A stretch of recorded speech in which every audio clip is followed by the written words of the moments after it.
जी, मेरा सवाल है आपसे और इवन पुष्पेंद्र जी से भी कि लगभग हर इंडस्ट्री में कहीं ना कहीं किसी ना किसी फॉर्म में एक माफिया का कहीं ना कहीं से कंट्रोल आ जाता है, चाहे वो फंडिंग के माध्यम से हो, चाहे वो वहां पे इंडस्ट्री में एंट्री के माध्यम से हो। तो कहीं ना कहीं क्या ये माफिया यहाँ पे बॉलीवुड इंडस्ट्री में भी वर्क कर रहा है? क्या ये सोर्स ऑफ फंड ऐसा है जो एंटी हिंदू आइडियोलॉजी ही प्रमोट करना चाह रहा है?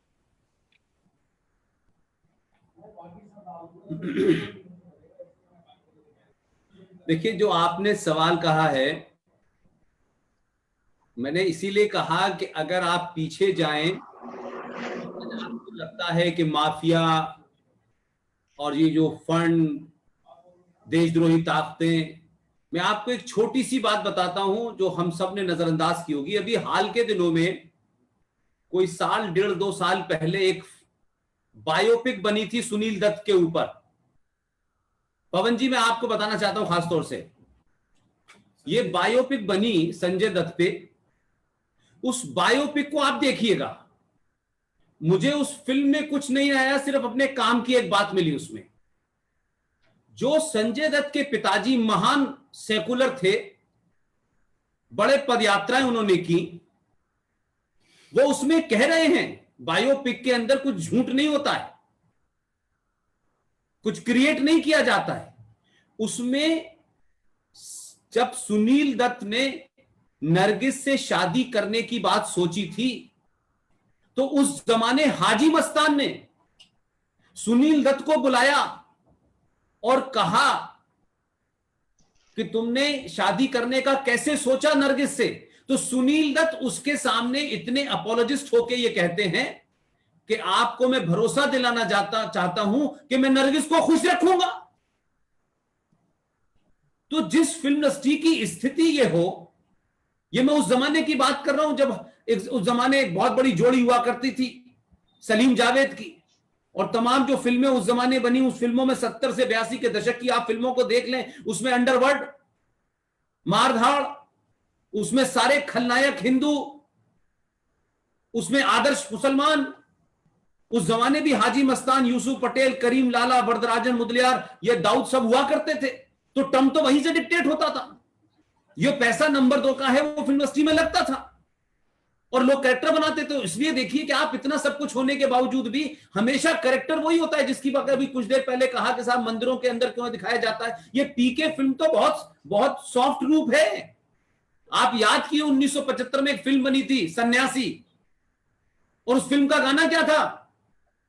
लेकिन हम गुनगुना रहे थे, हम नहीं समझ रहे थे कि हमारी आस्थाओं पे जाने अनजाने कितनी गहरी चोट हो रही है। तो हम क्योंकि बहुत ज्यादा इन चीजों पे ध्यान नहीं देते। जो पवन जी ने कहा कि पैसा कमाना, एन कैन प्रकरण से पैसा कमाए, मकान बनाए, बच्चों को विदेश भेज दें। आप तो पहले दिन ही बच्चे के पैदा होने के बाद तय कर देते हैं कि उसे डॉक्टर बनाना है। हम गुरुकुल की बात तो करते हैं, लेकिन गुरुकुल जैसा कोई लक्षण घर में दिखाते नहीं है। हम अपने घर में कितनी पूजा करते हैं, और कितनी बार अपने बच्चों से हमने कहा पूजा कर लो। हमारे यहां तो पूजा भी ये होती है कि 5 मिनट की पूजा कर लो, 10 मिनट की पूजा कर लो, जल्दी है तो 15 मिनट में निपटा दो। तो हमने तो पूजा का खुद मजाक बना रखा है। तो हमारे आने वाले बच्चे जो हमें देख रहे हैं वही कर रहे हैं ना। कब हमने बताया सनातन क्या है, और हमने झूठे नारे उन्हें दे दिए। लिहाजा मैं बार बार कहता हूं कि आप देखें कौन लोग थे, किस तरीके से ये स्थिति आज यहां लाए हैं। ये कोई आसान बात नहीं है। इसलिए मैंने दीवार फिल्म का डायलॉग की बात की, और वो आदमी एथिस्ट भी है। तो समस्या एक नहीं है, समस्या कई फ्रंट के ऊपर है। जो पवन जी कह रहे हैं कि आपके लिए कोर्ट खुली हुई है, ये दुनिया का नियम है। जो जितना चिल्लाएगा उसी की बात सुनी जाएगी, जो जितना डराएगा व्यवस्था उसी की मानेगी।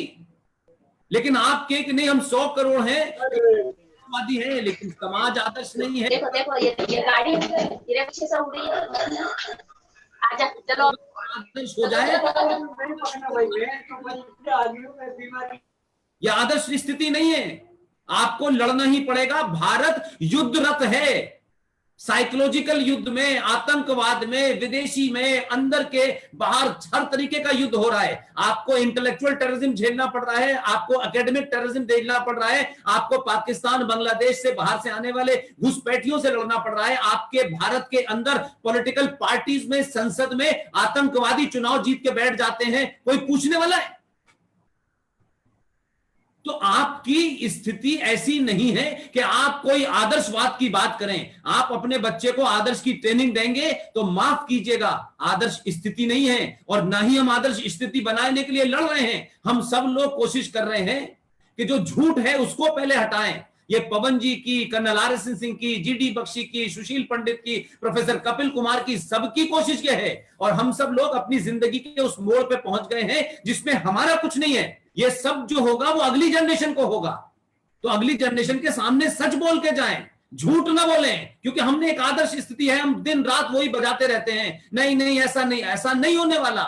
इसीलिए हर जगह पिट रहे हैं, हर जगह हार रहे हैं। आज पाकिस्तान के अंदर जो हो रहा है उसकी स्थिति, हिंदू को अपने शत्रु बोध का अभाव है, उसको पता ही नहीं है। इसलिए वो क्या कहता है, उसका हम अपने वास्तविक कुटुंब को कुटुंब न मान करके जो सनातन के शत्रु हैं उन्हें अपना कुटुंब मान बैठे हैं, और हम लगे घर वापसी में। वापसी तो बाद में होगी, पहले अपनी वापसी तो करो। करोड़ हिंदू जिस दिन सनातन के बारे में जान जाएगा, समझ जाएगा, उस पर प्रैक्टिस करने लगेगा, दुनिया के अंदर किसी सनातनी को हथियार उठाने की आवश्यकता नहीं होगी। अपने पुरुषार्थ को जगाइए, अपने अंदर जो मेरा तेरा, ऊंच नीच, छोटा बड़ा, हिंदू, ठाकुर, यादव, ये जिस दिन मिट जाएगा, आप यकीन मानिए, मैं बार बार एक ही बात कहता हूं, जिस दिन 100 करोड़ हिंदू सनातनी हो जाएगा, दुनिया की हर ताकत आपके सामने नतमस्तक होगी। पूरी दुनिया 1947 के भारत से नतमस्तक नहीं होती, भारत के सामने हजारों साल पुरानी परंपराएं जो हमारे ऋषि मुनियों ने रखी थी उनसे होती है। इसलिए आप ये मानिए कि आप जो कुछ भी आज कर रहे हैं उसको तत्कालिक मत देखिए, अपनी आने वाली जनरेशन को जो 50 साल बाद खतरा बढ़ने वाला है उसकी तरफ दिखाइए। इसलिए पाकिस्तान बन गया, इसका रोना बंद कर दीजिए। लेकिन भारत के अंदर, आजाद भारत में 500 से ज्यादा पाकिस्तान बन चुके हैं, और हमारी पुलिस है, हमारी सत्ता है, हमारी व्यवस्था है, हमारा कानून है। हम नहीं रोक पाते, हम नहीं कुछ कर पाते, और फिर सिर्फ हम इंतजार करते हैं कि कोई एक भगत सिंह पैदा होगा, एक वीर सावरकर पैदा होगा, एक सुभाष चंद्र पैदा होगा। ये नहीं आते हैं। हिंदुओं को इससे बाहर निकलना होगा कि वीर सावरकर और भगत सिंह पड़ोसी के यहाँ पैदा हो, हमारे यहाँ ना हो। हमारे यहाँ तो सिर्फ सीओ पैदा हो जो अमेरिका में करोड़ों की नौकरी करे। इस मानसिकता से बाहर निकलिए। ये स्वामी हैं, संत हैं, मठ हैं, इन सबको तारतम्यता के साथ काम करना होगा। ये जरूरी नहीं है कि सब काम स्वामी ही करेंगे, सब काम मठ ही करेंगे, लेकिन बगैर गेरुआ बस डाले भी बहुत सारे स्वामी हैं, वो भी बड़ा काम कर रहे हैं, लेकिन वो एक एक चीज के लिए लड़ रहे हैं। ये पवन जी जानते हैं कि जितने भी लोग राष्ट्र में बोल रहे हैं उनकी आर्थिक स्थिति कैसी है। जो कश्मीर से आए हुए लोग हैं, ललित अंबरदार हैं, सुशील पंडित हैं, ये अपने जीवन के रोजमर्रा की जिंदगी से भी लड़ रहे हैं। लेकिन क्या 100 करोड़ के समाज में किसी ने सोचा कि विवेक अग्निहोत्री अगर ताशकंद फाइल बना करके राष्ट्र को मजबूत करना चाहता है तो क्या उसके पास पैसे हैं जो कश्मीर फाइल बनाए? क्या हमने कभी उन लोगों को सोचा? हम हजारों करोड़ों रुपया मंदिरों पे चढ़ा देते हैं, हम जाकर के चढ़ाते हैं, लेकिन ये हमको पता नहीं कि हम 100 रुपए चढ़ाते हैं, 80 रुपए सरकार ले जाती है। हम टैक्स भरने के लिए पैदा हुए हैं, हमारा काम है टैक्स भरो और मंदिर पे दान चढ़ाओ, दान का पैसा भी उनके पास जाएगा। ये माइनॉरिटी कमीशन इलीगल है, हमने सोचा नहीं। हम सच बात कहने से घबराते हैं, क्यों?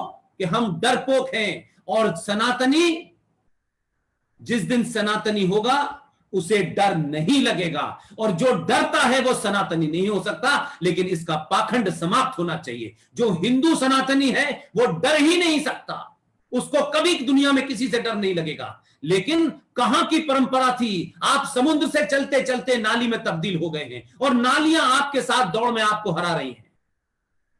इसलिए तमाम सारी बातों को करिए, लेकिन जमीनी लड़ाई सच्चाई से लड़ी जाएगी। एक गाल आगे करके दूसरा गाल आगे करने से बात नहीं बनेगी। मैंने कहा, इसको मैं ह्यूमर में कहता हूं, ये क्या पैराडॉक्स है कि उसी राज्य से एक आदमी चल के आया, उसने कहा एक गाल पे चांटा मारोगे मैं दूसरा गाल आगे कर दूंगा।